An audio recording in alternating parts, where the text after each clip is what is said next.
இறைமொழி பேசுதே. விவிலியம் காட்டும் வாழ்க்கை பாடம் நாள் 38. இன்றைய நாளில் எண்ணிக்கை நூல் 14 முதல் 17 வரையிலான அதிகாரங்கள் எடுத்துரைக்கும் இறையியல் வாழ்க்கை பாடங்களை பற்றி கற்றுக்கொள்வோம். முதலாவது, நம்பிக்கையின்மை ஒரு தலைமுறையை நிறுத்துகிறது. கானான் தேசத்தை குறித்து நம்பிக்கை இழந்த மக்கள் ஆண்டவரினுடைய வாக்குறுதியை மறுத்து முறையிடுகிறாங்க. எகிப்துக்கே திரும்பி விடலாமா என்ற கேள்வி அவர்களின் இருதய நிலையை வெளிப்படுத்துகிறது. இறைவன் உடனே தண்டிக்கவில்லை, ஆனா நம்பிக்கையின்மையின் விளைவு தெளிவாக அறியப்படுகிறது. இந்த தலைமுறை வாக்குறுதியின் தேசத்தில் நுழையாது.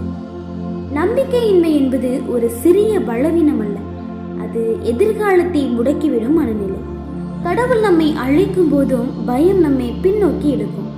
விசுவாசமற்ற மனம் தனக்கு மட்டுமல்ல, தன்னுடன் இருப்பவர்களுக்கும் தாமதத்தை ஏற்படுத்துகிறது.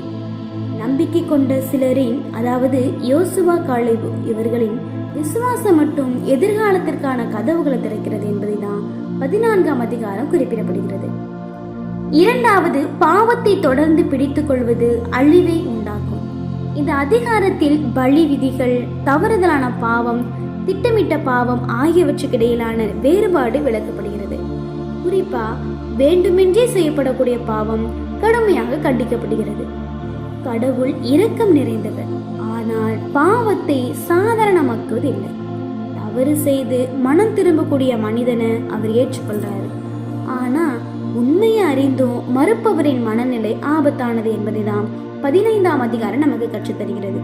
மூன்றாவது, தாழ்மை இல்லாத தலைமையே பிழவின் விதை. கோராகு, தாத்தான், அபிராம் ஆகியோர் மோசையின் தலைமையை எதிர்க்கிறாங்க. நாம எல்லாரும் தூயவர்கள் அல்லவா என்ற கேள்வி ஆன்மீகமாக தோன்றினாலும் அதன் அடிப்படையில பொறாமையின் அதிகாரம், ஆசையும் உள்ளது. அழைப்பு என்பது ஜனநாயக போட்டி அல்ல, அது இறைவனின் தேர்வு. தாழ்மையற்ற பக்தி இறுதியில கலகமா மாறும். அதிகாரம் பெற வேண்டும் என்ற ஆசை இறைவன் கொடுத்த பணியை மறக்க செய்யும். உண்மையான ஆன்மீகம் எப்போதும் தன்னை உயர்த்தாது, கடவுளை தான் உயர்த்தும் என்பதை 16ஆம் அதிகாரம் நமக்கு கற்றுத்தருகிறது. நான்காவது, பரிந்துரையின் வலிமை தண்டனையை கட்டுப்படுத்தும்.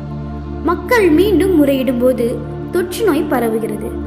ஆரோன் தூபம் ஏந்தி உயிருள்ளவர்களுக்கும் இறந்தவர்களுக்கும் நடுவுல நிற்கிறாரு. அங்க தொற்று நிற்கிறது. இது பரிந்துரையின் ஆழமான சின்னம். ஒரு உண்மையான பணியாளர் மக்கள் பாவத்திற்காக மகிழ்வதில்லை, அவர்களுக்காக துன்பத்திற்குள் நுழைகிறாரு. பிரார்த்தனை என்பது வார்த்தைகள் மட்டுமல்ல, அது பிறருக்காக நிற்கக்கூடிய துணிவு என்பதை 16ஆம் அதிகாரம் நமக்கு கற்றுத்தருகிறது. ஐந்தாவது, கடவுள் உறுதிப்படுத்தும் அழைப்பு. இஸ்ரேல் குலங்களின் கோள்கள் வைக்கப்படுகின்றன. லேவி குலத்தைச் சேர்ந்த ஆரோனின் கோல் மட்டும் முளைத்து பூத்து பாதாம் கனிய தருகிறது. இது இறைவன் தேர்வின் தெளிவாக அடையாளமாகிறது. மனிதர்கள் கேள்வி எழுப்பலாம், ஆனால் கடவுள் தமது அழைப்பை உறுதிப்படுத்துவார். உண்மையான அழைப்பு காலப்போக்கில் கனியளிக்கும். மனித அங்கீகாரம் இல்லாவிட்டால் இறைவன் அங்கீகாரம் போதுமானது. உயிர் தரக்கூடிய அழைப்பே இறைவனிடமிருந்து வரக்கூடிய அழைப்பு என்பதுதான் 17ஆம் அதிகாரம் நமக்கு கற்றுத்தருகிறது. இந்த அதிகாரம் நமக்கு கற்றுத்தரக்கூடிய இறையியல் வாழ்க்கை பாடங்களை நாமளும் சிந்தித்து நம்முடைய வாழ்க்கையில் பயன்படுத்துவோம். இந்த நாள் இனிய நாளாக அமைய வாழ்த்துகிறோம். நன்றி.